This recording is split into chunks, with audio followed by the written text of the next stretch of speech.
Princess Eugenie has been somewhat absent in recent years, spending most of her time abroad in Portugal with her husband Jack Brooksbank and their two sons. Princess Eugenie and her husband Jack Brooksbank are reportedly planning to return to the UK after resuming her role in the royal family.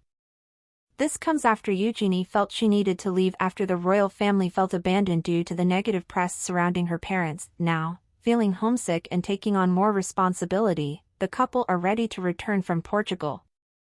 Eugenie won't be able to fulfill her roles if she spends so much time abroad, the source revealed. So, she has decided to spend more and more time in the UK, gradually moving to a permanent move back. It recently emerged that King Charles's shrinking monarchy had become so weak that there were not enough members of the royal family, with Princesses Beatrice and Eugenie lining up to take part in a number of activities to help. There are plans to increase her role in the Royal National Orthopedic.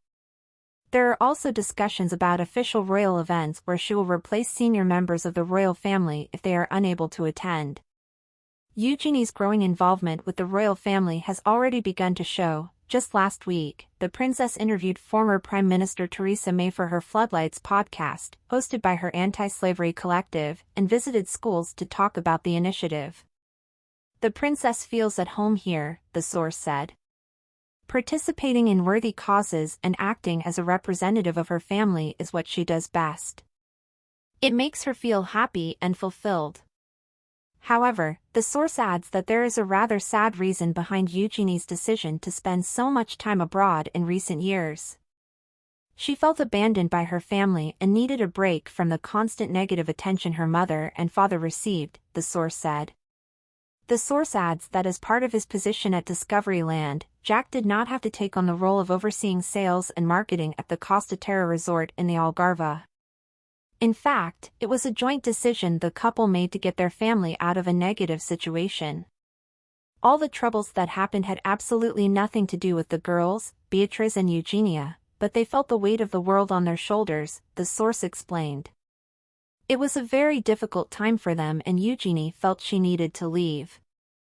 Comporta has proved to be a great place to raise the children while they are still young, but neither Eugenie nor Jack consider it a permanent home.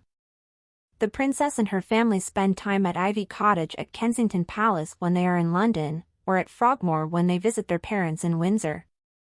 Eugenie gets very homesick if she's away for too long and she wants her boys to spend more time with their cousins in England, the source said. The source concludes that senior members of the royal family can choose between 30 or more firm residences across the UK, which is what Eugenie has done in the past. Eugenie has spent time at Frogmore, Nottingham and Ivy Cottages, the source said. But she also uses a private stable in central London where her mother usually stays. They like that house to be quite low-key. Royal residences are like a hotel. Family members can check in and out at will, the source said. No one owns the property, so if it is vacant at any time, royal family members make a request through the Crown Estate and they are granted access. Of course, there is a hierarchy and more senior members of the royal family have priority.